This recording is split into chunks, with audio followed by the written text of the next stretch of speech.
Bien, estamos grabando.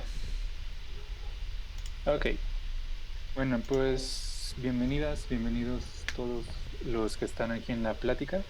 Y pues la plática, justamente como el título indica, vamos a hablar sobre la depresión y el capitalismo, ¿no? De una idea que surgió hace como 2 semanas aquí en el servidor, este, de tratar de, pues mencionar qué es lo que la psicología tiene que decir al respecto de la relación que hay entre pues nuestro querido modo de producción en el que vivimos y ciertas cuestiones relacionadas con la salud mental, en este caso pues la depresión. Y mencionaba yo en aquella ocasión, me parece recordar que pues sí se considera que hay una epidemia de depresión, por así decirlo, y que hay investigaciones que si bien no son o no tienen un tinte como marxista ni revolucionario ni nada por el estilo, sí encuentran una relación entre em, la depresión y el vivir en una sociedad capitalista. Entonces, pues en ese sentido, yo hace muchos años encontré un pequeño ensayo que después les puedo dejar si quieren.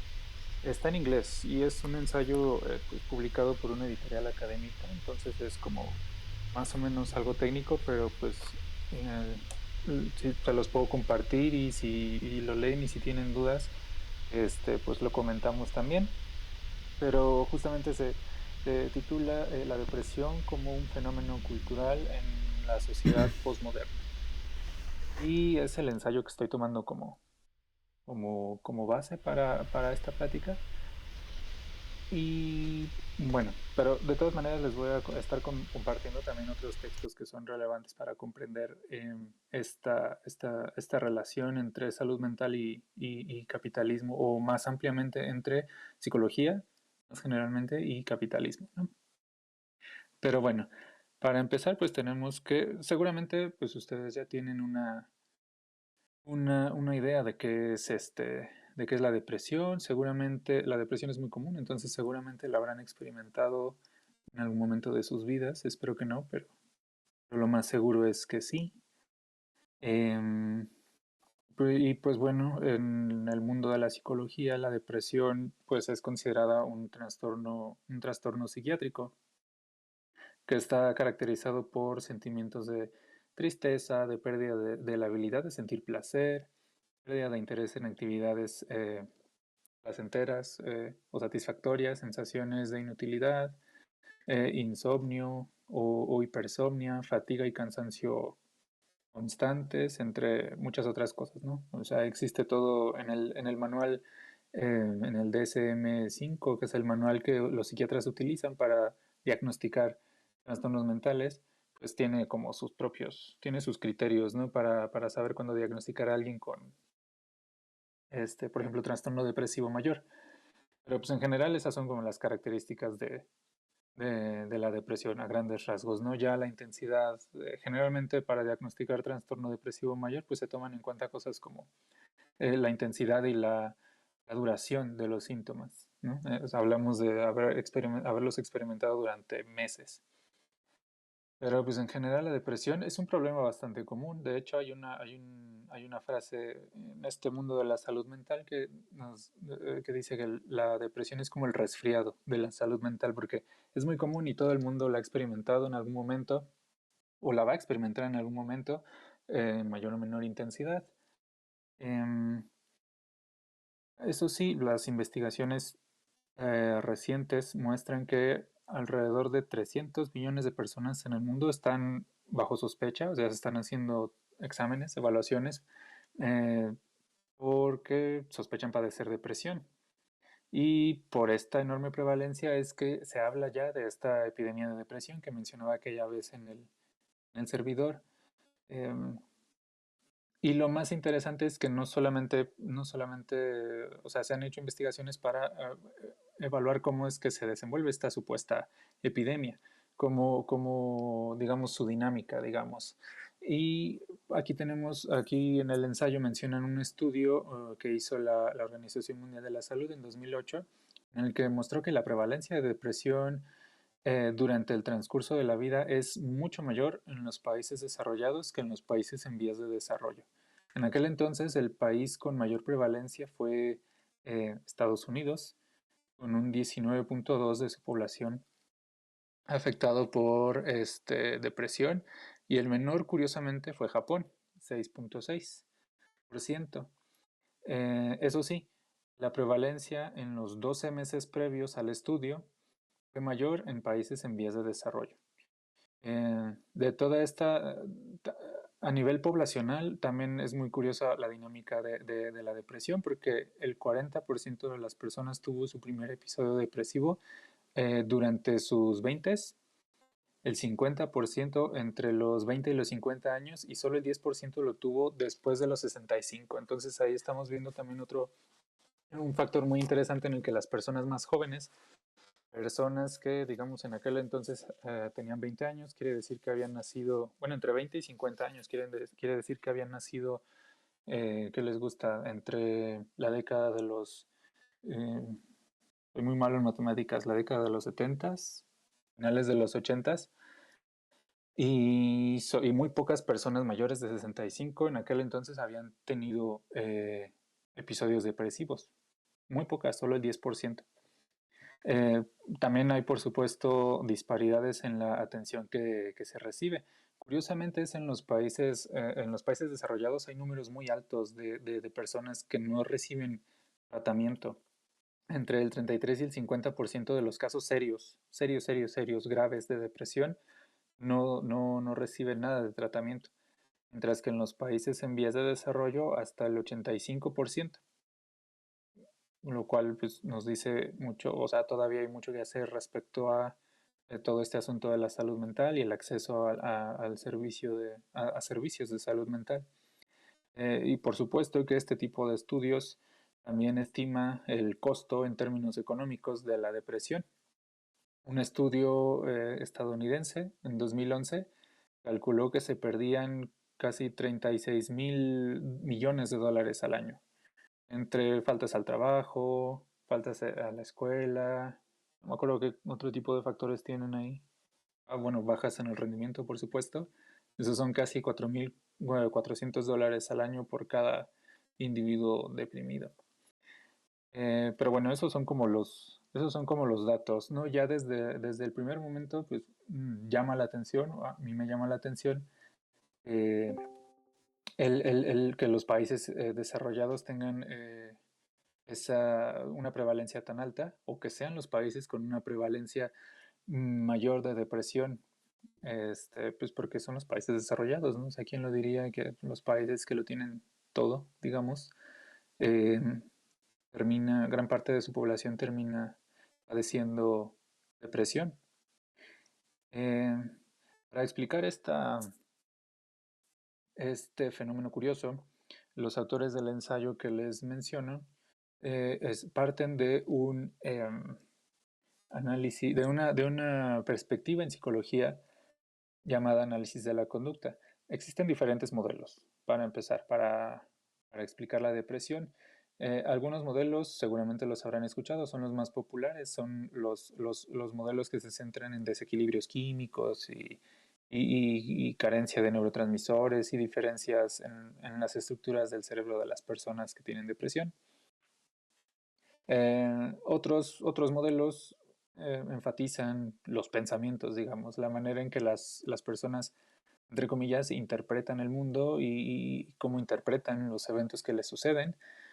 Pero el análisis de la conducta, que es el modelo que voy a estar retomando, es un modelo que se centra más en cómo las personas se relacionan e interactúan con el mundo. Eh, Antes de pasar a explicar rápidamente Antes de pasar a explicar lo de este asunto de la depresión, su modelo de la depresión, voy a explicar algunos conceptillos que van a ser útiles. Así que si ya saben, si tienen dudas, me interrumpen. Em, para empezar, el análisis de la conducta pues, se funda como una manera de construir una psicología no dualista y antimentalista. Eso quiere decir que en lugar de explicar el comportamiento apelando a un mundo mental, a un mundo distinto del mundo físico o a constructos hipotéticos localizados supuestamente dentro del organismo, se va a centrar en estudiar la interacción del individuo con el ambiente. Y cuando hablamos de personas, pues ese ambiente también es físico y social. La interacción puede tener diferentes formas, pero lo que le interesa al análisis de la conducta es la función, o sea, los efectos que esa conducta tiene en el mundo. El efecto más importante, y seguramente lo han escuchado antes, es el reforzamiento. Para el análisis de la conducta, el reforzamiento es un proceso por medio del cual la conducta se fortalece y es más probable que suceda en el futuro, ¿no? No sé si hayan visto los, los experimentos con, con ratas en los que están dentro de una caja y tienen que presionar una palanca y obtienen comida. Ese es un ejemplo de reforzamiento. La conducta que se refuerza es la presión de la palanca. Eso es reforzamiento positivo. Se le llama positivo no porque sea bueno o agradable, sino porque añade algo al ambiente. En contraste, el reforzamiento negativo ocurre cuando se elimina algo del ambiente y eso hace que la conducta vuelva a suceder en el futuro. En esos experimentos, por ejemplo, lo que suelen hacer para reforzar negativamente es presentar como ruidos fuertes y los ruidos fuertes se eliminan solamente cuando la rata presiona la palanca. No sé si queda claro ahí. Este, otros efectos que son de interés para el análisis de la conducta son los efectos aversivos o los estímulos aversivos, que son estímulos que pueden detener la conducta a la que siguen. Es a lo que se le denomina castigo. Cuando se castiga un comportamiento, ese comportamiento se detiene. Em, en los experimentos igual se utilizan como choques eléctricos para detener una conducta, que puede haber muchas maneras de castigar un comportamiento. Em, pero bueno, otro concepto aquí relevante es el de clases de respuesta. Como lo que le interesa al conductista es la función de la conducta, o sea, los efectos este, sobre el ambiente, se clasifica a las conductas en términos de esos efectos, de sus funciones, en clases de respuesta. Por ejemplo, los comportamientos de ponerse una chamarra, encender un calefactor, cubrirse con una cobija o acercarse a una fogata tienen forma distinta, pero tienen la misma función, que es la de calentarse, y por lo tanto pueden formar parte de la misma clase de respuesta. Entonces ahí puede haber muchísimas clases de respuesta, ¿no? No hay como categorías fijas, sino que dependiendo de las funciones que uno observe, puede haber diferentes maneras de clasificar estas clases de respuesta. Eso sí, la función de una conducta no se puede establecer a priori, sino que requiere que nosotros hagamos un análisis funcional, requiere que nosotros entendamos cómo se relacionan los antecedentes, los estímulos antecedentes, la conducta y las consecuencias de esa conducta. Y cuando nosotros entendemos esas relaciones, entonces estamos haciendo un análisis funcional y podemos entender cuál es la función de un comportamiento particular. Y con esto en mente, entonces podemos pasar al modelo analítico conductual de la depresión. Los conductistas se interesaron desde hace mucho tiempo en entender la depresión. En 1973 se publicó el primer modelo de la mano de un alumno de Skinner llamado Charles Ferster, en el que considera que la depresión es una consecuencia de una baja actividad del organismo debido a la ausencia de reforzamiento positivo. Entonces, desde su punto de vista, los organismos o las personas, en este caso, hablemos de personas, se deprimen debido a que viven en ambientes en donde el reforzamiento positivo es muy bajo. Y además, Ferster también señaló que el repertorio conductual de una persona deprimida puede clasificarse como conductas de escape o de evitación, que es lo que sucede cuando uno vive en eventos aversivos o se presentan eventos aversivos y pues la mayor parte de las conductas que uno va a realizar van a ser para escapar o evitar esos eventos aversivos. Em, Para ponerlo en términos técnicos, ambas características, la baja de reforzamiento positivo y las conductas de escape evitación, em, ambos están relacionados, ¿no? Las clases de respuesta controladas por reforzamiento positivo disminuyen y las clases de respuesta controladas por el escape y la evitación aumentan, ¿no? Por poner un ejemplo, yo podría decidir faltar a la escuela o al trabajo para disminuir esta sensación de que soy un inútil, que es parte de mi estado depresivo. Sin embargo, al faltar yo al trabajo, también estoy cortando la posibilidad de ser reforzado positivamente por otros eventos. Por ejemplo, podría estar yo impidiéndome relacionarme con mis amigos, por ejemplo, o con mis colegas del trabajo.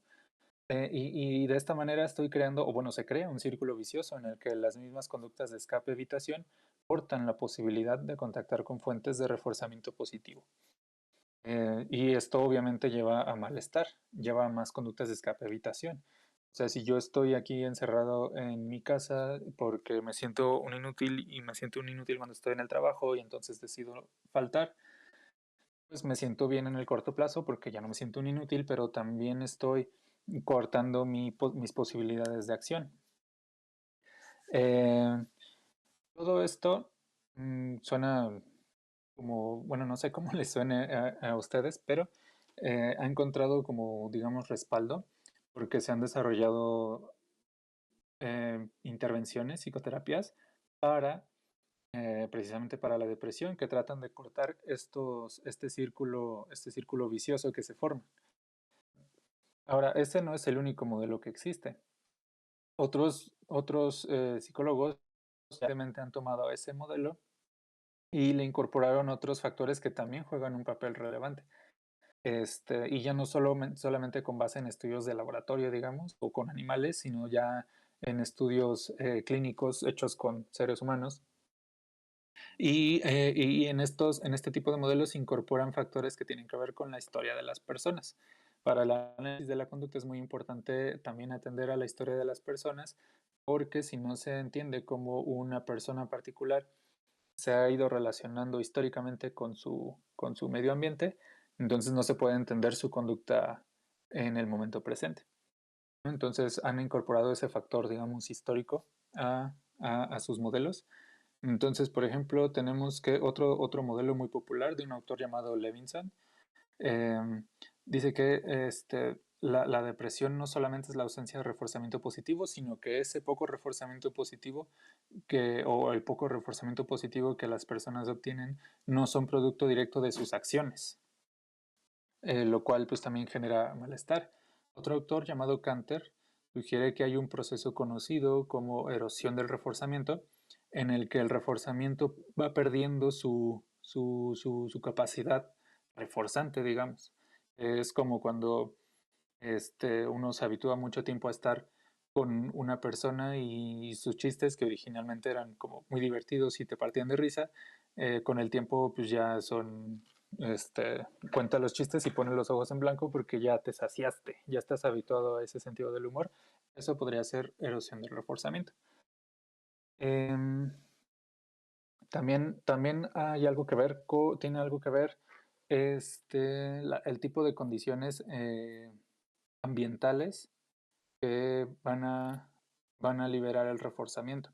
Y esto es importante, lo voy a mencionar ya más adelante cuando pase a mencionar los factores culturales, pero hay evidencia de que cuando el organismo está en una, a ver, me voy a hacer bolas.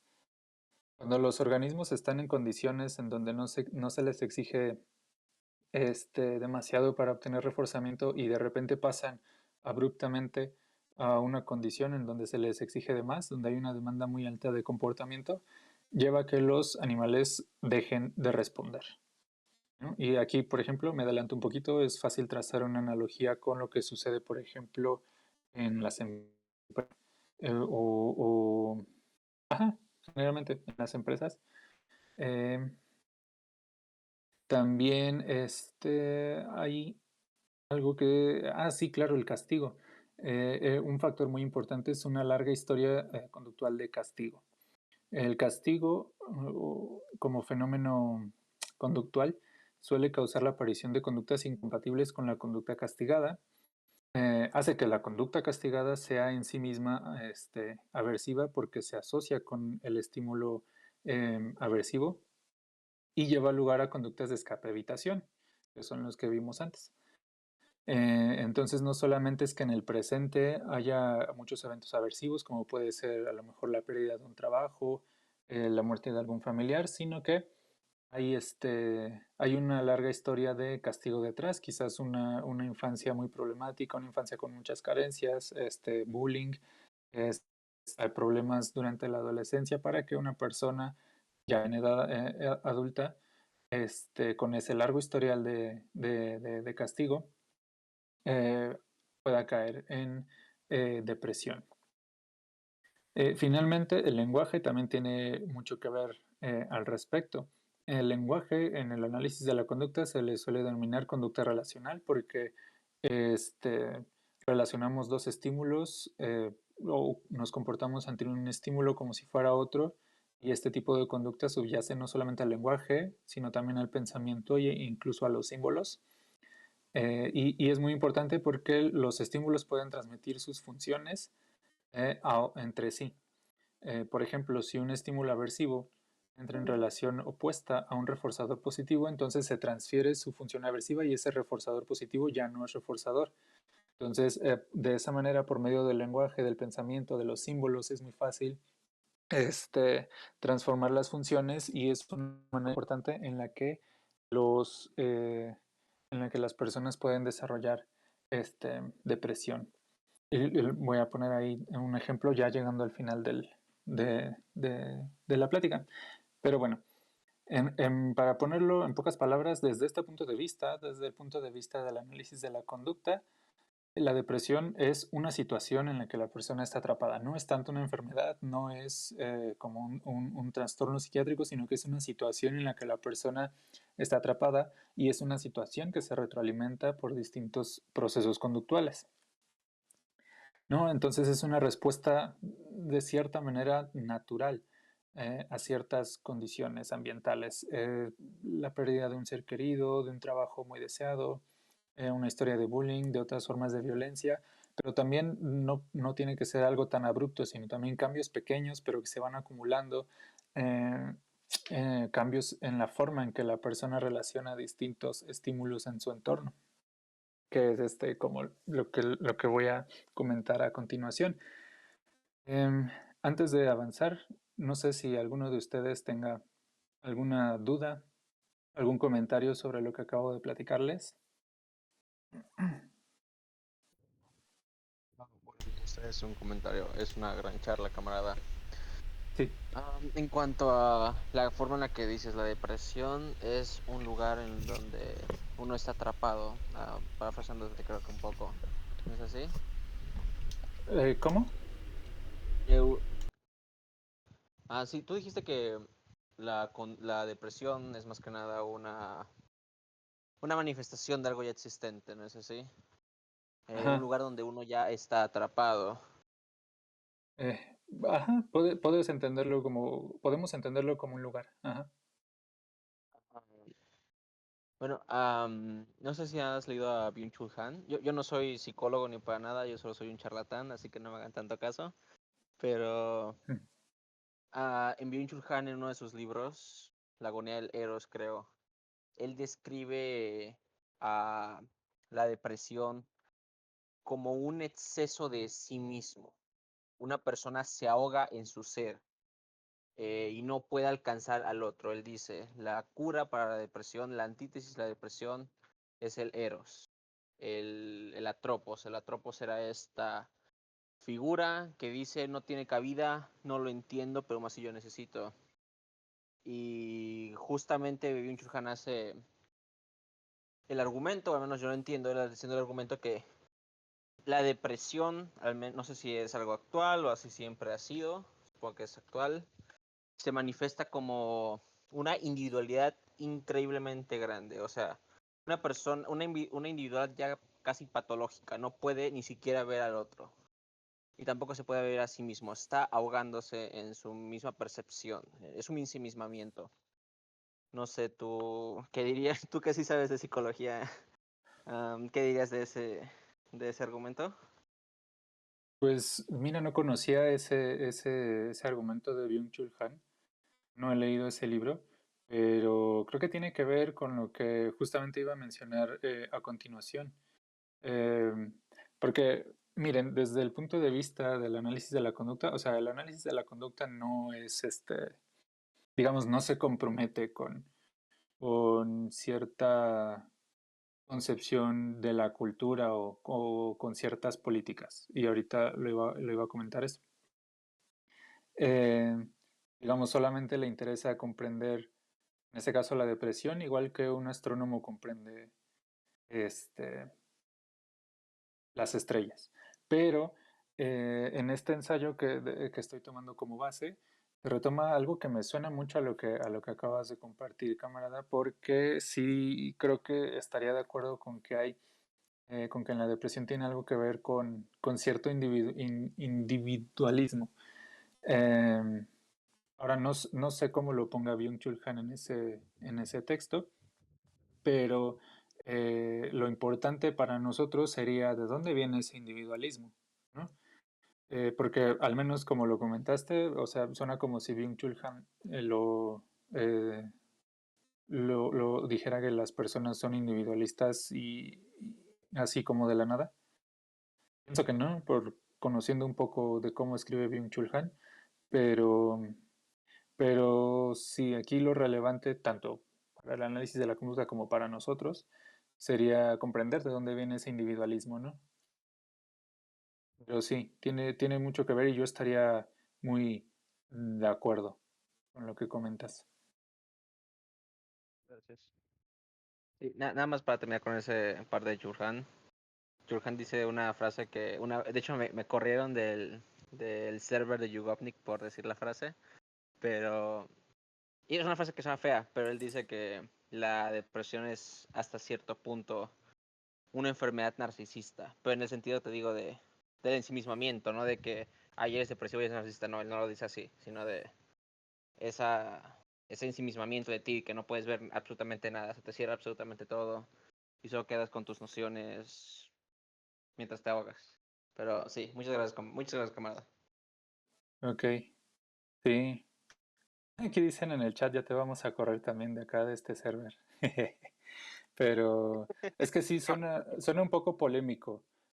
Tal como lo pone Byung-Chul Han, así como acabas de decir, ahí sí no estaría de acuerdo. O sea, la individualidad, el individualismo sí tiene algo que ver, pero no en esa forma. Pero bueno, ahorita lo vemos. No sé si alguien más tiene alguna, Eh, alguna ¿Podría otra hacer una observación. pregunta eh, Sí, rápida? Tú comenzaste hablando sobre cómo estadísticamente se ve como en los países desarrollados sufren más alto nivel de porcentaje de personas diciendo que han sufrido depresión. Quisiera saber, o sea, porque si, ejemplo, una de las razones por cual, ejemplo, países que se monetizan hasta países del segundo mundo tienen menor nivel de reportajes porque la gente no, gente ha pasado con depresión, pero no los reportan como depresión. ¿Sabe? El típico, no, esa cosa es, esa cosa imaginaria. Eh, ok. Si se entiende lo que quiero decir, o sea, sí, sí.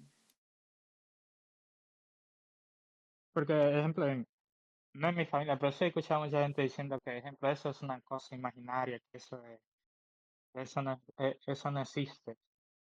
Eh, que eso el gobierno imponiéndote esto para que tomes, por ejemplo, medicina.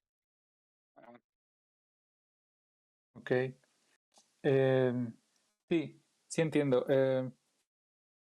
Puede ser en parte por eso. Ajá, como ponen en el chat, en mis tiempos esas cosas no existían. Este, puede ser que no tengamos en países de segundo o tercer mundo tanta cultura en lo referente a la salud mental, pero también entran en juego otros factores más de corte cultural. Por ejemplo, si entendemos primer mundo como Occidente, y ahorita lo voy a explicar más a detalle, este, en Occidente las personas son, y hay estudios al respecto, las personas son mucho más individualistas y egocentristas a nivel psicológico que las personas en los países no occidentales. Entonces, entonces ese factor cultural puede jugar también un papel muy relevante en esa prevalencia de depresión. Ahora, no quiere decir que en esos países no haya, en los países no occidentales, segundo o tercer mundo, no haya depresión. Puede que sí haya depresión y que, como tú dices, o como ponen aquí en el chat, simplemente no tengamos las palabras, los términos adecuados para describirlo, no tengamos los medios para describirlo y mucho menos para tratarlo, ¿no? O sea, pueden ser las dos cosas.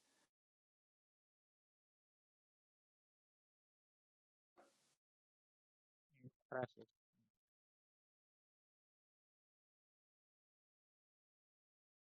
Bueno, sí, justo aquí lo pusieron mejor aquí en el chat que como yo lo dije, depende mucho del nivel de individualismo en una sociedad. Entre el país tiene un modo de ser más colectivo, se manifiesta muy poco que en los altamente individualizados, diagonal alienados. Sí, justamente eso es lo que traté de decir. Gracias por ponerlo más bonito, más conciso. Aunque la verdad no he encontrado datos acerca de depresión en países que tengan una cultura mucho más colectiva. He estado buscando, me interesa mucho, pero no he encontrado, como que no hay gran material acá al respecto. Pero bueno, continuemos. Em, sí, justo iba a continuar con qué relación tiene la depresión vista desde este punto de vista conductista y nuestra cultura capitalista. Y aquí pasa una cosa muy curiosa, que el conductismo suele ser criticado en ciertos sectores académicos por ser, entre comillas, afín al capitalismo o una herramienta del imperio, lo cual es en parte cierto, honestamente. Pero a pesar de eso, el conductismo no es intrínsecamente capitalista. A lo que me refiero es que no hay nada en sus teorías o en sus métodos que lo hagan apoyar, digamos, desde cero al capitalismo o a la política, digamos, imperialista estadounidense, porque surgió en Estados Unidos, entonces algo de eso tendrá, pero realmente no hay nada dentro de su teoría que lo haga este, capitalista. Es más, yo diría que todo lo contrario, que cuando uno aprende análisis de la conducta es inevitable cuestionarse ciertos supuestos, ciertas maneras de entender al ser humano que son intuitivos para una sociedad neoliberal. Y que creo que es una de las razones por las que el análisis de la conducta no es la variante de psicología más popular, que digamos. Además, algo que se le escapa a los críticos es que Skinner, quien fue el fundador del campo y su principal figura durante gran parte del siglo XX, escribió muchas críticas a la cultura estadounidense.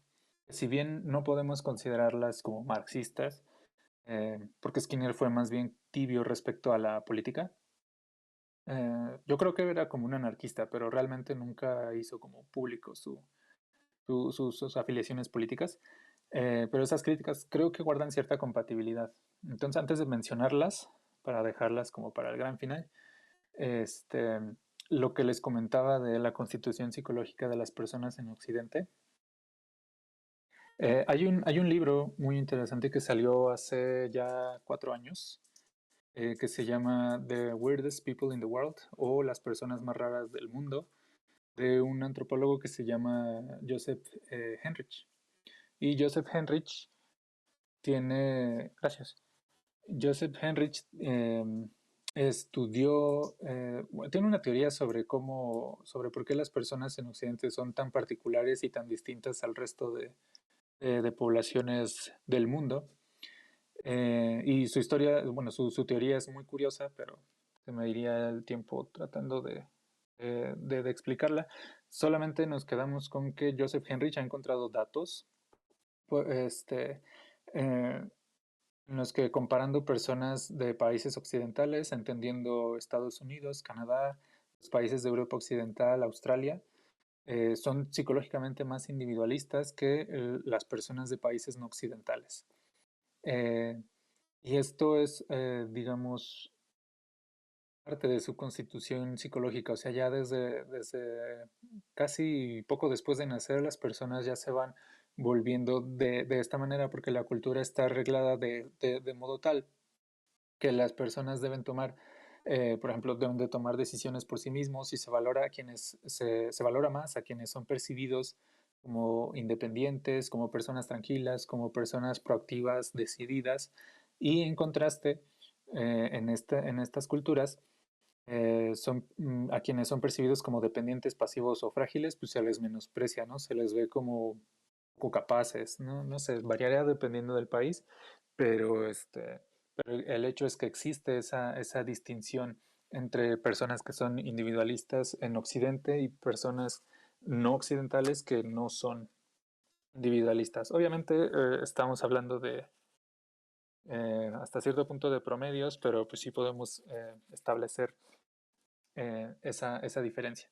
Y entonces no debería ser difícil ver que este paisaje cultural es el abono perfecto para la depresión, que es lo que nos comentaban hace rato con la cita de Byung-Chul Han, o sea, la individualidad, más bien el individualismo tiene algo que ver con la depresión, porque en un mundo individualista, en una cultura individualista, eh, las emociones no solamente es la toma de decisiones, no solamente es mi actitud, sino que el mismo mundo emocional se percibe como un fenómeno que está desconectado del mundo, ¿no? Las personas son como puntitos aislados, burbujas aisladas del mundo, sus emociones se quedan dentro del mundo, eh, las emociones dependen únicamente de uno mismo y entonces además uno debe lidiar con los resultados de nuestras decisiones porque el lenguaje nos hace posible soñar con lo que hubiera podido ser. Entonces,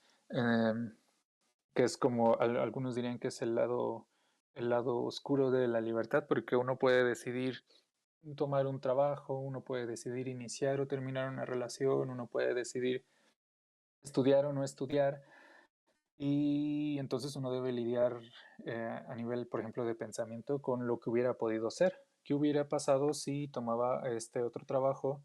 ¿Qué hubiera pasado si hubiera estudiado? ¿Qué hubiera pasado si hubiera iniciado esta relación o si hubiera terminado esta relación? Etcétera, etcétera, ¿no?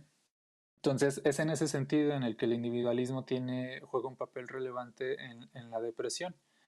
No es tanto una característica intrínseca de las personas, este, como que las personas depresivas sean más individualistas, sino más bien que la cultura individualista hace que personas que son individualistas tengan más fácil desarrollar depresión, ¿no? Entonces es un factor más cultural. El individualismo juega el papel relevante del lado cultural, no tanto individual. Ahora sí, pasamos a la crítica que hizo Skinner a la cultura estadounidense. Realmente no fue tanto a la cultura estadounidense, sino al mundo occidental en general, porque el artículo, muy bonito, se llama justamente ¿Qué está mal con la vida cotidiana en el mundo occidental? Este, y es un poco más concisa que lo que acabo de decir y retoma además algo de lo que les había hablado antes de los principios conductuales. Eh, lo publicó en 1986 y en aquel entonces era como un ejercicio teórico, pero parece que algunas investigaciones recientes pues le dan la razón en parte a lo que dijo. Para empezar, Skinner distingue entre dos efectos del reforzamiento, el placer y el fortalecimiento de la respuesta. Eh, Imaginémonos a la ratita que está presionando la palanca en la caja experimental. Obviamente al obtener la comida va a sentir este placer pero también va a fortalecerse la respuesta de presionar la palanca. A veces no es tan fácil hacer esa distinción, pero aquí Skinner la hace en las prácticas culturales de Occidente, porque él considera que ciertas prácticas culturales están organizadas en torno a la obtención de placer inmediato, lo cual no siempre eh, lleva al fortalecimiento de las conductas que de verdad son útiles o beneficiosas para la subsistencia humana. Es decir, que el reforzamiento está jugando, estamos reforzando las conductas que no deberíamos estar reforzando, digamos. Analiza diferentes prácticas y curiosamente retoma el concepto de la alienación en el trabajo. Piensen en el trabajo antes del modo de producción capitalista. En ese trabajo a nivel conductual, digamos, las personas podían responder de muchas maneras. Piensen en un artesano que es capaz de tratar el cuero, de darle forma, de cortar piezas, de coserlas entre sí hasta que puede darle forma a un zapato.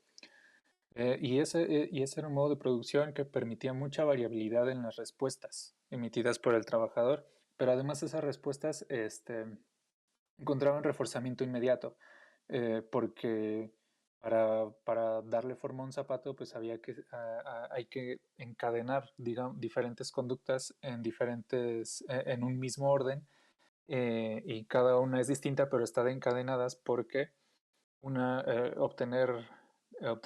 tratar el cuero de manera exitosa lleva a poder cortar las piezas.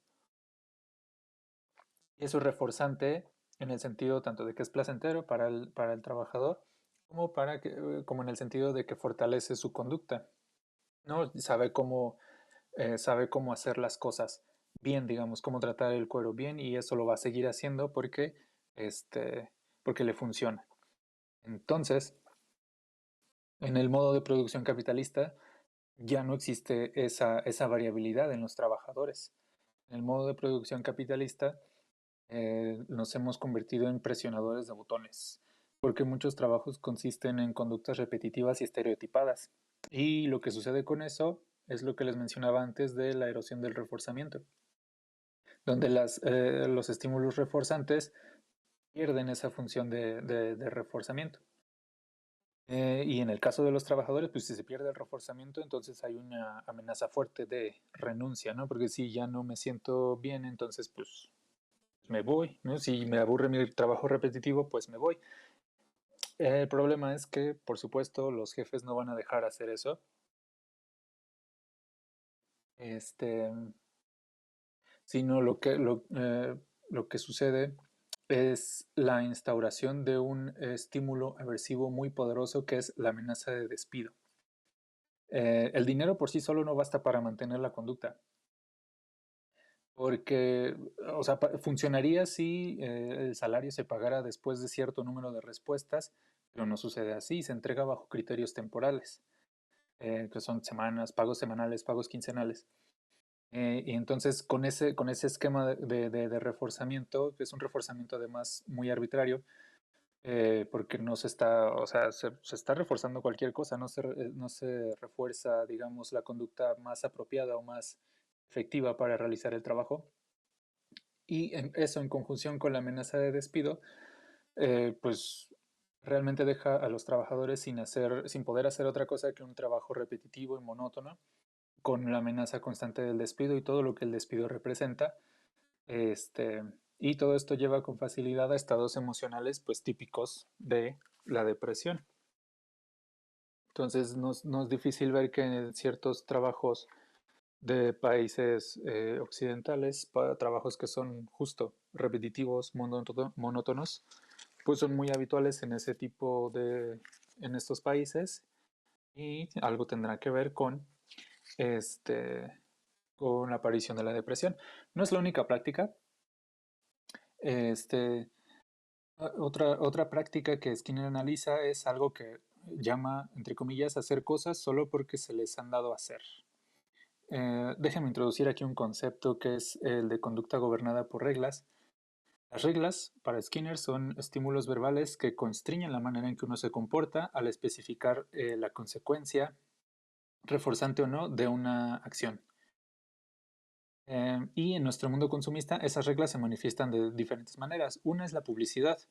En la publicidad se manifiestan cuando, en palabras de Skinner, compramos los coches que se nos pide comprar, vemos las películas que se nos pide ver, compramos las cosas en la tienda en que se nos pide comprarlas. Y en las leyes, las reglas se manifiestan porque por lo general son estímulos, las leyes son estímulos aversivos pensados para mantener las instituciones, no tanto para el bienestar de las personas. Y entonces actuamos para evitar las consecuencias negativas de una ley. Y actuar para evitar una consecuencia negativa no indica realmente qué es lo que sí se puede hacer. En los pocos casos, además, en que las leyes están planteadas para ayudar a las personas, a los individuos, las consecuencias fortalecedoras pues son indirectas y tardan en llegar. Piensen como cuando hay unos procedimientos, por ejemplo, judiciales, cuando se realiza una demanda o algo así, el tiempo que toma realizar un proceso judicial, pues puede tardar muchísimo tiempo. La verdad no tengo idea de cuánto tarde, pero sí que tarda. Entonces, eso es un problema porque justamente las consecuencias fortalecedoras tardan en llegar. El reforzamiento para ser efectivo tiene que administrarse al menos 30 segundos después, algo mucho más bien, 30 segundos después de la emisión de la respuesta. Entonces, está complicado. Finalmente, una última práctica que Skinner analiza es el reforzamiento excesivo de conductas pasivas. Y aquí con pasivas, por lo que yo entendí, es un sentido muy amplio de pasividad. O sea, se producen y se venden objetos que son curiosos, bonitos, atractivos, pero que no refuerzan realmente ningún otro tipo de conductas, ¿no? Entonces Skinner dice que el problema no es que Occidente tenga demasiados reforzadores, sino que esos reforzadores no refuerzan las conductas que favorecerían el bienestar del individuo, de la cultura o de la especie. Y Skinner publicó ese texto en el 86, pero desde entonces el capitalismo pues ha mejorado o empeorado, dependiendo de cómo lo vean, en el sentido de que pues lo que siguió, o sea, 1986, la década de los 80s, los 90s, es el periodo en el que se instaura el neoliberalismo. Les decía que el título del ensayo es algo de la sociedad posmoderna, la depresión como un fenómeno cultural en la sociedad posmoderna, pero bien podríamos hablar de la sociedad neoliberal y del sujeto neoliberal, y ese sujeto neoliberal está siguiendo ciertas reglas en el sentido que les comentaba antes. Es un sujeto que ahora consume porque el neoliberalismo ha hecho que consumir sea sinónimo de felicidad y de aceptación social. Cuando Skinner publicó ese texto decía eh, que, que los objetos eran curiosos, bonitos, atractivos, y esos eran como los valores reforzantes, ¿no? O sea, nada más los comprábamos para tenerlos ahí porque se veían bien.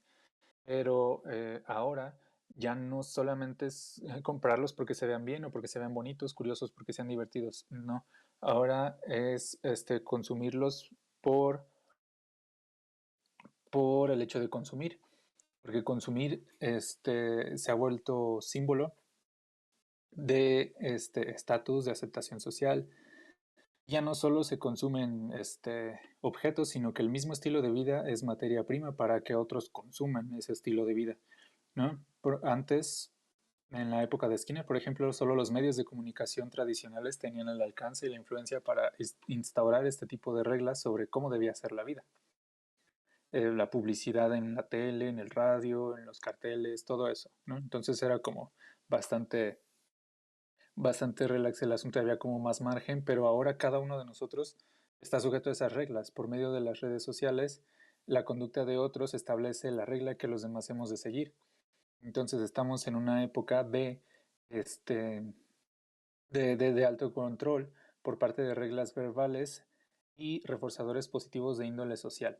Entonces lo que les decía hace rato de cómo analizar el comportamiento para encontrar las funciones de las conductas, tenemos que los antecedentes, lo que sucede antes, son ciertas reglas verbales respecto a cómo debe uno vivir la vida, ¿no? Entonces, nosotros volteen a ver a las redes sociales, a los influencers, a las figuras públicas en Instagram, en TikTok, incluso a los que suben cuyo contenido solamente son como blogs de vida diaria, y vean la vida que están, la clase de reglas verbales que están siguiendo, ¿no? Para vivir bien, digamos, para ser alguien, entre comillas, en la vida. Hay que tener una casa grande, hay que tener un coche del año, hay que tener el último modelo del celular, hay que tener hay que tener cosas, hay que tener pantallas y luces detrás de las pantallas y ver ciertas películas y estar al pendiente de los chismes, todo eso funciona como antecedente, como regla verbal, que uno mismo deriva del hecho de estar viendo a los demás. Y hay reforzadores positivos, por supuesto, porque cuando uno adquiere entonces esas cosas, cuando uno empieza a hacer esas cosas, también empieza a haber cierta validación por parte de los demás. Entonces uno también empieza, por ejemplo, a grabar su vida, empieza a hacer sus blogs cotidianos y lo empieza a subirlos a TikTok, a las redes, y entonces empieza a tener seguidores que le aplauden, y todo eso es reforzamiento positivo de índole social.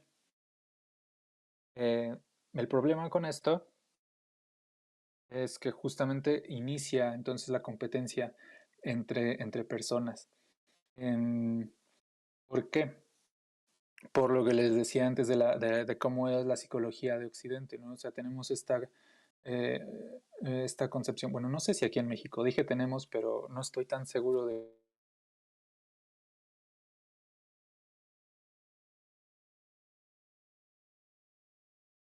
Occidente son individualistas, egoístas, egocéntricas, y entonces inicia pronto la competencia, pero también la constante comparación, y ahí es en donde encontramos un mecanismo por el que podemos comprender por qué es que hay una prevalencia más alta de depresión en países desarrollados, occidentales, porque, digamos, a nivel individual, los procesos lingüísticos, los procesos verbales, más bien, facilitan la comparación entre, o facilitan el que yo me compare con otras personas, facilitan el que yo entre a TikTok y vea por qué a él le va bien, qué es lo que tengo que hacer, por qué él sí tiene tal y yo no. Y entonces esta constante comparación, esta constante como exigencia a estar rindiendo más, eh, lleva a ciertos estados emocionales pues que son muy ¿cómo decirlo? Pues, a estados emocionales depresivos. Porque además, obviamente, el compararme con los demás en términos del estilo de vida, por ejemplo, del consumo y del estilo de vida, obviamente me lleva a sentirme mal, porque yo no tengo lo que los demás tienen, yo no consumo lo que los demás consumen, pero además como vivimos en Occidente y somos individualistas y las emociones son algo que dependen de mí y deben manejarse, las tengo que manejar yo, eh, porque soy un ser independiente. Entonces, pues ahí está el caldo de cultivo perfecto para que emerja la depresión, porque yo no voy a saber, yo por mí mismo no voy a saber cómo lidiar con esas emociones si no este, digamos, si estoy concibiendo que yo soy el único que puede controlarlas, digamos, o que puede modularlas. Em, Otra cosa que puede fungir como manera de explicar la depresión es curiosamente el auge de la psicología positiva. Seguramente ustedes también han visto ya mucho de esa psicología positiva en redes, eh, cuando hablan del pensamiento positivo, de la resiliencia y todas esas cosas. Eso es una tendencia relativamente nueva en el mundo de la psicología. Empezó a partir de la década de los 80 justamente, con la época neoliberal. Y hay un libro, ese se los puedo pasar, les voy a pasar todos los materiales que he estado citando. El libro se llama Japicracia de Edgar Cabañas y Eva Illouz. Y en ese libro los autores muestran cómo desde sus inicios esta, entre comillas, ciencia de la felicidad estuvo al servicio de empresas multinacionales y grandes gobiernos de políticas neoliberales para promover una imagen de la naturaleza humana basada en la exaltación de las emociones positivas y de la resiliencia y en el rechazo a las emociones negativas. Eh, o sea, los padres fundadores de la psicología positiva, como ay, no puede ser, se me olvidó, Martin Seligman, que fue presidente de la Asociación Estadounidense de Psicología, él de la nada decidió establecer la psicología positiva, o al menos así lo cuenta. Pero la realidad es que sus programas de educación, sus programas de intervención, siempre estuvieron financiados por empresas multinacionales como Coca-Cola. Y también estuvieron financiados por gobiernos de políticas neoliberales como el gobierno gringo, el gobierno del Reino Unido. Y pues no es tan difícil ver por qué estaban tan interesados en promover ese tipo de imagen, de disciplina. Porque ustedes leen los libros de psicología positiva y todos tienen este tinte como mesiánico, como de esta es la ciencia de la felicidad y la ciencia ha demostrado que las personas positivas son las que triunfan y las personas negativas y quejumbrosas pues no llegan a nada en la vida, ¿no? Em, Sí, no es difícil ver que se promoviese esa psicología no solo con fines de hacer mejores consumidores, que podríamos pensar que sí, porque pues sí, si estamos exaltando las emociones positivas y consumir nos hace bien, nos hace felices, pues hay que hacer mejores consumidores y hay que promover la psicología positiva para eso. No, no solamente con eso, tenían un propósito más oscuro, eh, que es el de evitar que los trabajadores, por ejemplo, protesten por malas condiciones en las empresas. Se han aplicado programas de psicología positiva al ejército estadounidense con la meta expresa de que los soldados se conviertan, ¿cómo se dicen? Se sobrepongan al trauma que les pueden generar sus acciones y se conviertan en soldados más eficientes, no en armas letales. Este, y también para facilitar y abaratar costos en las empresas, porque se van cortando cualquier beneficio para los trabajadores y los trabajadores pues ya no pueden protestar porque esos cortes en el seguro social, bajas en los salarios, ya no se presentan como abusos e injusticias que cometen las empresas, sino que son oportunidades de crecimiento y entonces se les dan talleres a los trabajadores este, de resiliencia y de psicología positiva para que se sobrepongan a las adversidades. Entonces, si tu jefe es un idiota, eh, no, pues no es problema tuyo, es una prueba para probar tu resiliencia, para que tú seas más resiliente y aprendas algo de ahí. Si la empresa despidió a la mitad de los trabajadores de un departamento,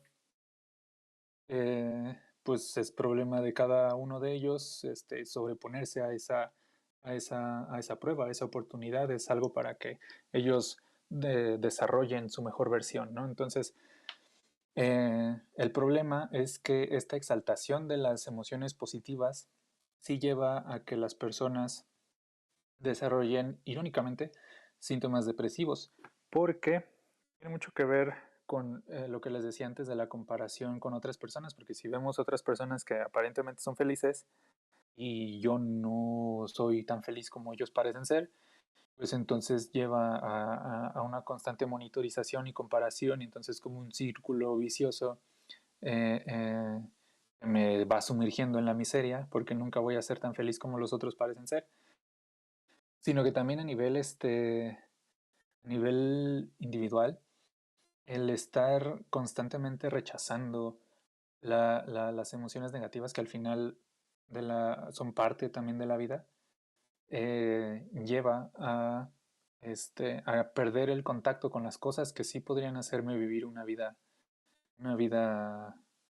pues no feliz, una vida plena, una vida valiosa, es lo que dicen algunos terapeutas, ¿no? Entonces, el estar evitando, por ejemplo, sentirme triste, eh, pues va a llevar a que yo no preste atención a lo que está haciéndome sentirme triste y a estarme distrayendo en otras cosas, pero a la larga eso va a generar que pues, la tristeza empeore, que yo me desconecte de mi vida porque ya no estoy viviendo, ya solamente este, estoy buscando no sentirme triste, ¿no? Sí, sí, sí, no sé si queda clara esta idea.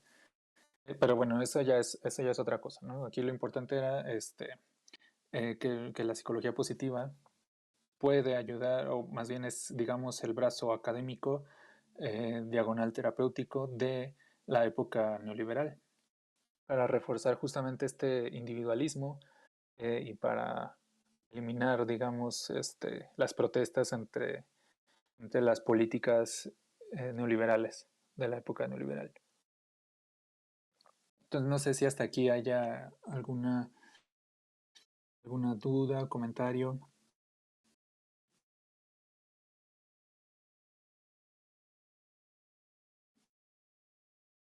Hola, ¿se me escucha? Hola.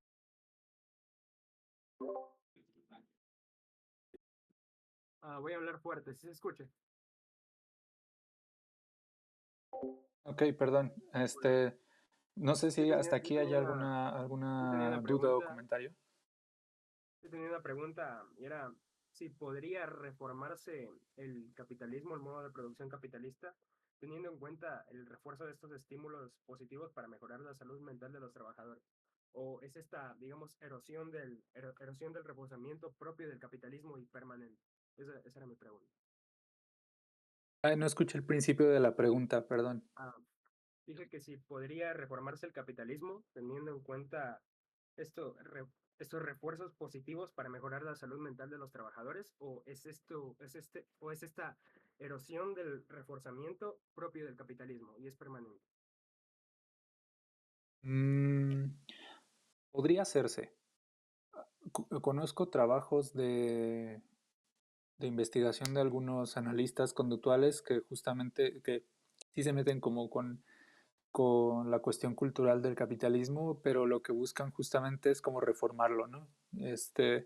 Como reiniciarlo para que empiece a funcionar para todos, entre comillas.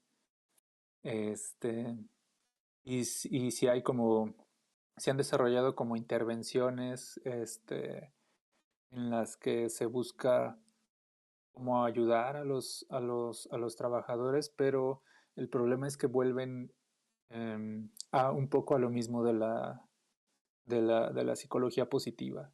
O sea, no se declaran a sí mismos psicólogos positivos, pero su meta igual es como enseñar a los trabajadores a que, digamos, a lo último que dije, ¿no? Aceptar sus emociones negativas. O sea, ya no es el mismo discurso de la psicología positiva, porque la psicología positiva patologiza directamente las emociones negativas, pero sí hay como ni modo, el mundo es así, las empresas son así, te van a generar malestar, entonces es mejor aceptar el malestar, y tratar de dirigirte a una vida valiosa con todo y ese malestar. Suena muy bonito, suena muy buena onda, pero pues sigue reforzando el mismo problema.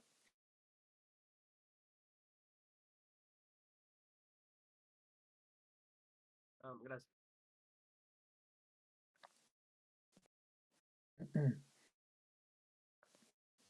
No sé si hay aquí alguna otra duda, comentario. Mm, El anterior punto es más de tipo estructural.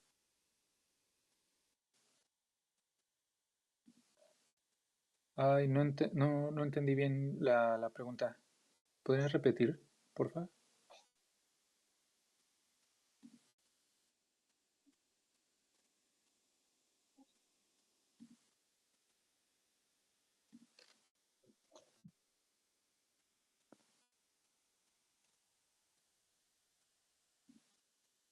No. no. Ok, ya vi, perdón. Es que estaba en otra pestaña. Estoy buscando los textos que les mencionaba. Perdón.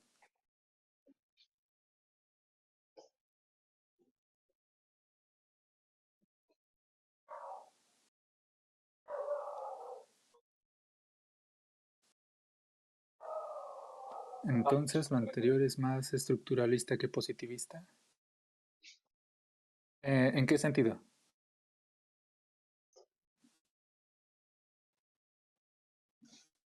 Se me trabó esto. No se trata de... Ah, em, podría ser, o sea, hablas de estructuralismo en el sentido que, sociológico, psicológico.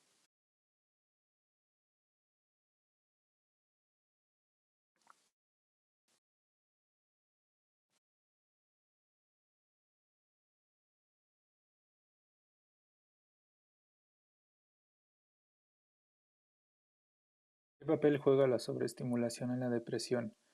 Pues yo creo que juega un papel importante, pero precisamente por eso de la erosión del reforzamiento. Eh, es decir, la sobreestimulación, tal como la entendemos ahora, ¿no? Con esto de, por ejemplo, estar todo el tiempo conectados a redes y estar todo el tiempo con eh, la tele prendida y estar haciendo un montón de cosas al mismo tiempo. Este, O sea, sí lleva a que haya una erosión del reforzamiento y esa erosión sucede mucho más rápido precisamente porque hay un exceso de estímulos a nuestro alrededor, de estímulos que supuestamente son reforzantes. Eh, por ejemplo, en las personas que nos la pasamos haciendo scroll en TikTok, se supone que TikTok te presenta videos este, pues, interesantes, divertidos, que te interesan, etcétera, etcétera, ¿no? Entonces, en ese sentido, son reforzantes. Pero después de un rato los videos dejan de ser...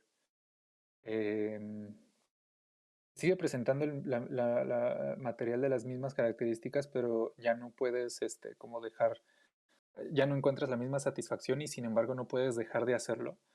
Entonces, en ese sentido, creo que la sobreestimulación es el rol que juega en la depresión, ¿no? O sea, la sobreestimulación te lleva a estar ejecutando las mismas conductas una y otra vez porque supuestamente son reforzantes y pueden llegar a ser reforzantes en ciertos momentos, pero a la larga pues te desconectan de otras fuentes de reforzamiento que son pues al final más, digamos, más funcionales, más importantes, ¿no?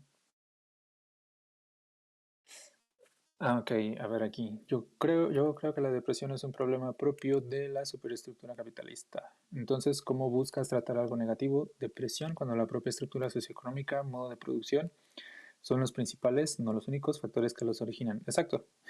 Este, ese es como mi punto de vista. Em, tenemos, o sea, la cultura en tanto superestructura del capitalismo, mientras siga siendo una cultura consumista, individualista, egocentrista, este, vamos a seguir teniendo esta epidemia de depresión y se va a seguir agravando en tanto sigamos con estas prácticas culturales. Entonces, para disminuir esa epidemia de depresión, hay que hacer eh, hay que hacer otras cosas, hay que cambiar esas prácticas culturales y esas prácticas culturales no se pueden cambiar si no cambiamos justamente la estructura, el modo de producción.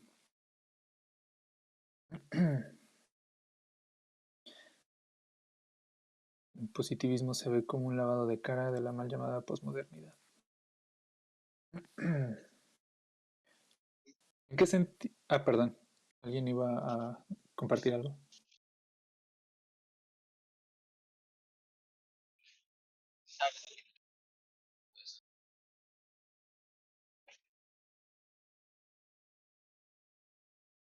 Casi no se oye.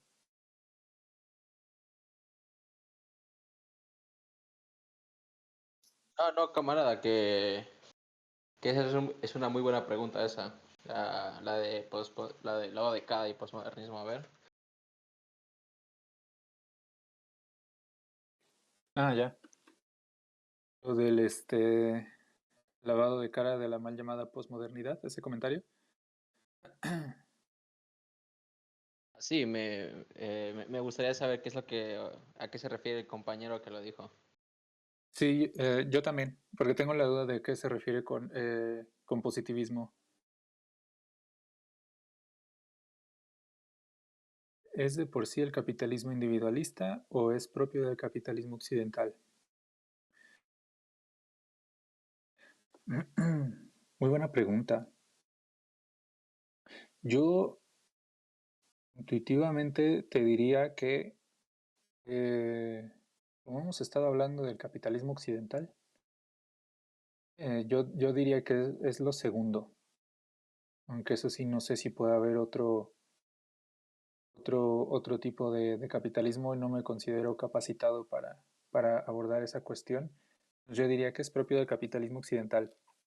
En este libro que les comento, el de las personas más raras del mundo, este, o sea, el autor cuenta la historia, su teoría, ¿no?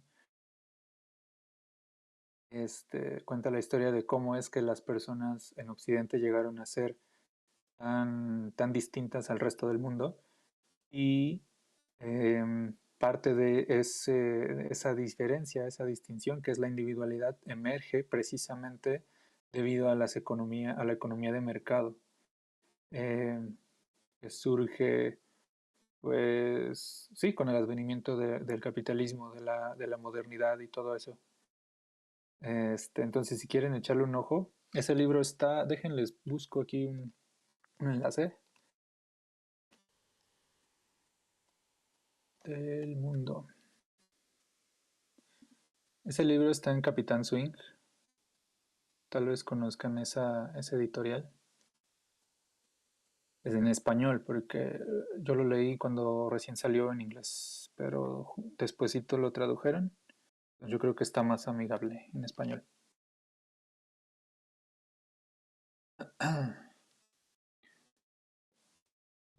Donde ahora los hechos, la verdad, no es el elemento central del discurso, sino cómo ésta se manipula. Ahí, Dino Mug, ¿hablas del capitalismo? Digo, del positivismo.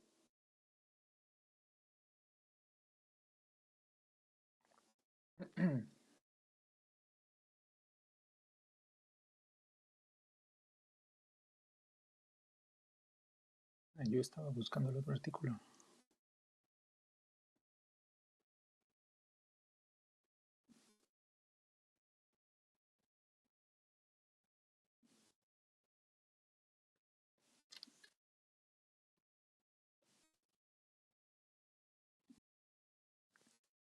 Ah, ok.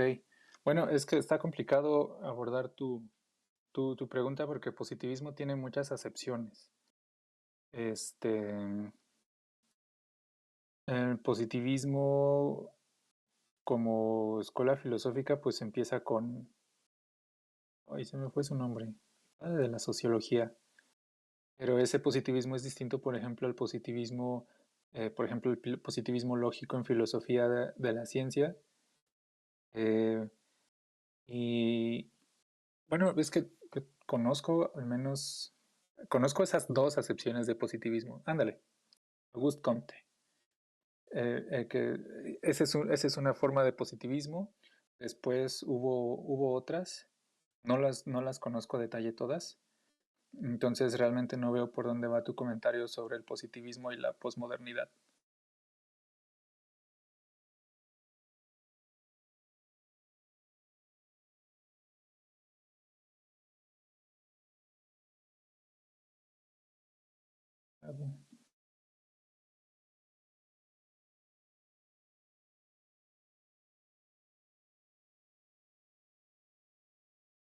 Ah, no, espera, creo que ya te entendí. No te refieres al positivismo. Ya, entendí a esto de la psicología positiva.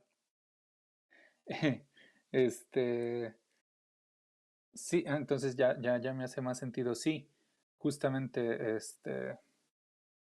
Ya me hizo más sentido tu comentario que decía, entonces lo anterior es más estructuralista que positivista. Sí, hay gente, o sea, la gente que trata de superar la psicología positiva, este, por medio de la aceptación de las emociones negativas, pues sí, o sea, solamente están parchando el sistema, ¿no? O sea, el problema sigue siendo el mismo, solamente que se ha cambiado de rechazar las emociones negativas a aceptarlas, pero sin hacer nada más, ¿no? O sea, la estructura se queda igual.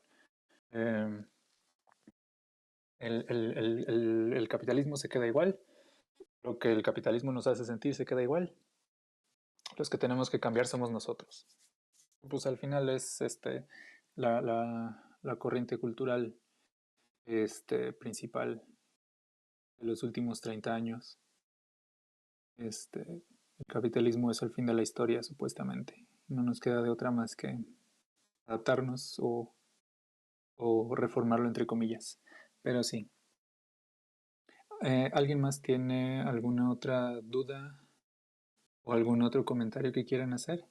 Ya para cerrar.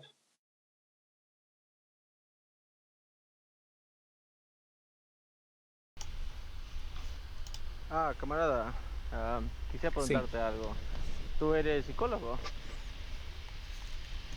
sí, así es. Bueno, es que, bueno, mira, camarada, a mí me encanta la psicología y gracias a Dios he tenido psicólogos bastante buenos, increíbles, ahorita estoy viendo una muy buena, pero mi noción es que la mayoría de los psicólogos son bastardos. Al menos yo siento, yo veo, tengo amigos también psicólogos, que se van por la tangente, ¿no es así? ¿Tú crees que, o tú, o cómo ves tú? ¿Tú ves la psicología como una forma también teológica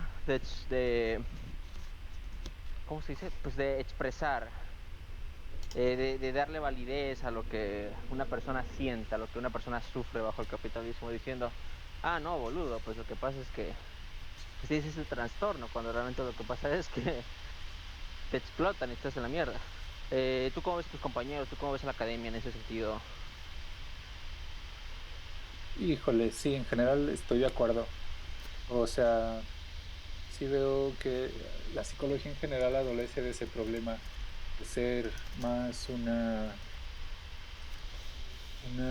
herramienta, digamos, en manos de el orden, el orden social actual. Entonces estoy de acuerdo con eso, ¿no? Sobre todo en la psicoterapia. En la psicoterapia hay mucho de eso que dices, o sea, hay mucho hay mucha desconexión, hay mucha falta de conciencia de clase, digamos.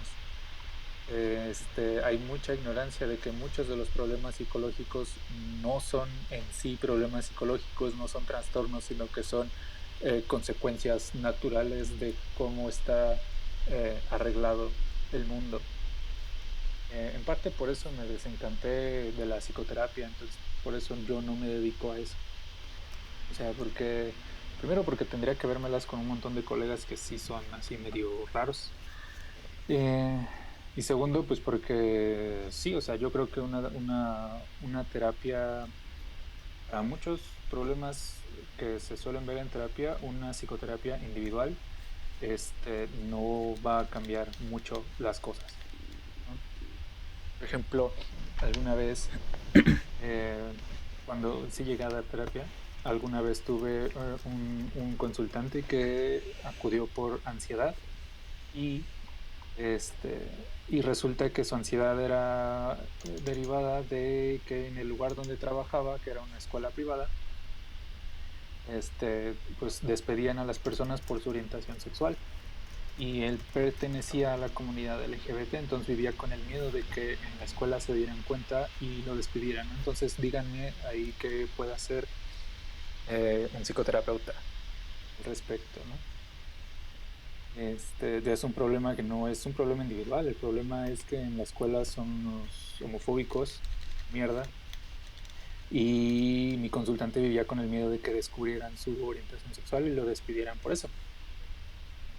Entonces, eso es un problema cultural, es un problema sí, cultural, social, en el que los psicólogos podemos hacer, los psicoterapeutas podemos hacer muy poco al respecto.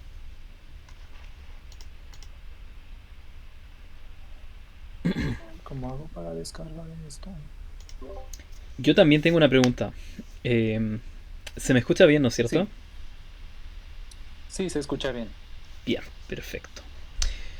Bueno, más temprano en la charla se había establecido que la depresión, en particular, podía tener causas estructurales, ¿no es cierto? A eso se apuntaba a esa sección de la discusión, que la depresión, en el fondo, si bien podía tener orígenes en desbalances químicos en el cerebro, también habían escuelas que proponían que se podía producir por situaciones a las que estaba expuesto el individuo. ¿Qué pasa en ese caso con otras enfermedades mentales? Se podría decir lo mismo de ellas. Y yo empecé a pensar mucho en esto hace un par de años cuando en un viaje conocí a una persona y tuvimos una discusión sobre, no una discusión, una conversación sobre algo similar a esto porque él me comentaba que un etnólogo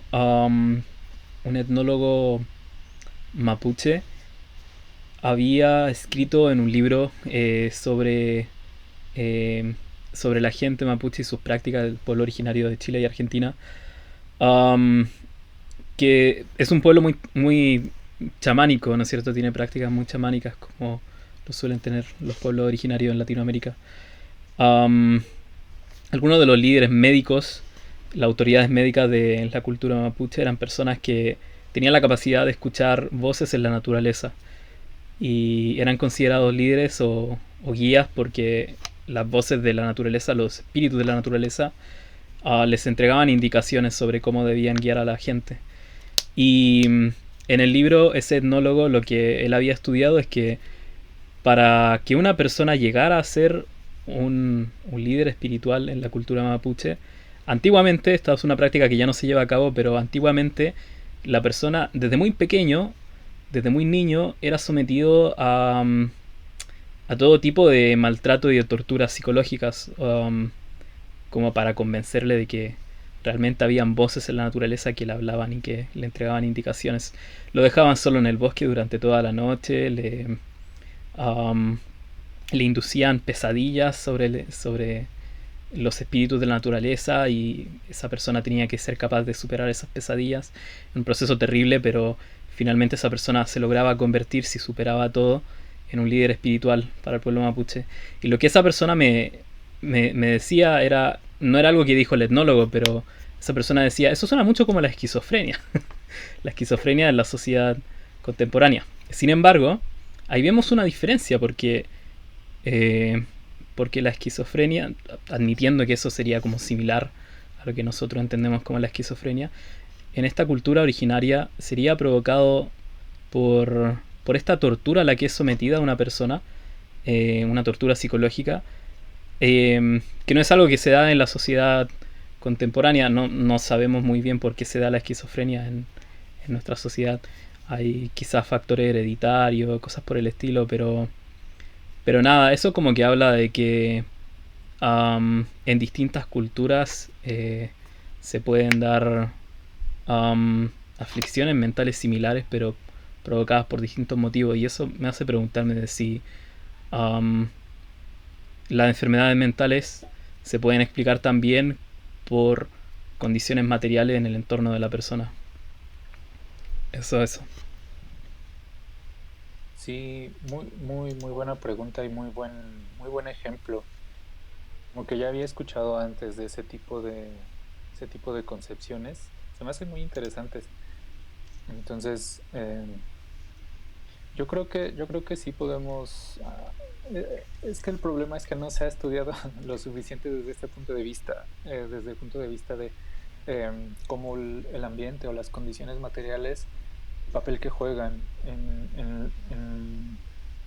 ya no digamos nada más en los trastornos mentales, sino en la constitución psicológica en general de las personas.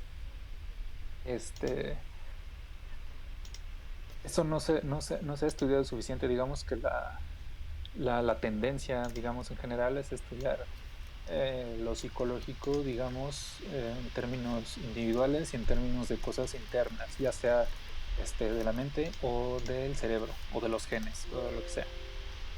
Y eso no es que esté mal en sí mismo, sino que es una visión que se queda incompleta. Entonces nos quedamos justamente incapaces de explicar cosas como el ejemplo que nos comentas, a mí, porque claro, o sea, la descripción que haces del ritual y de todas las pruebas que tiene que enfrentar la persona, o sea, o sea, es una interacción entre, entre la persona y su medio material, ¿no? Su ambiente material, em, que seguramente tiene efectos, ¿no?, en el cerebro, y su cerebro está funcionando de maneras particulares, pero no es eso lo que, lo que produce el resultado final, sino que es toda esa historia de interacciones. Entonces, yo te contestaría, yo creo que sí, muchos trastornos mentales deben tener alguna especie de condicionante o de factor disposicional, digamos, en el ambiente material, en la manera en que las personas están desarrollando y interactuando con su ambiente material. Em, pero sí, muy buen comentario y muy buen ejemplo. Creo que hay una disciplina que se encarga de eso. La verdad yo no conozco, me la mencionaron el otro día en un seminario, que es la psiquiatría intercultural. A lo mejor ahí puede haber como un poco de esas, eh, de esas investigaciones sobre esos temas que mencionas.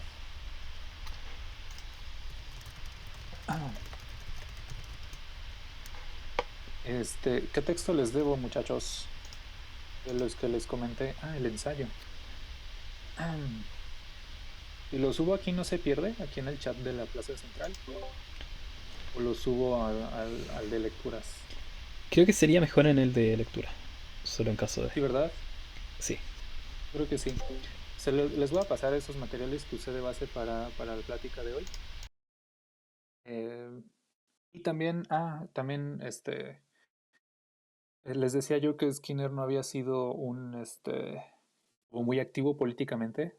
El FBI lo espió y toda la cosa durante toda la paranoia anticomunista en Estados Unidos, pero él no era comunista, hasta donde yo sé. Uno de sus alumnos sí fue comunista, y un colega mío hace mucho escribió un artículo sobre sobre él. Se llamaba James Holland. Entonces se los voy a pasar, nada más como curiosidad, para que vean cómo se puede utilizar el análisis de la conducta eh, desde un punto de vista, pues sí, comunista, marxista. ¿Vale? Era crítico de la sociedad occidental, pero en la práctica era algo apolítico. Sí, justamente. Medio tibio, digamos. Sí. Vale.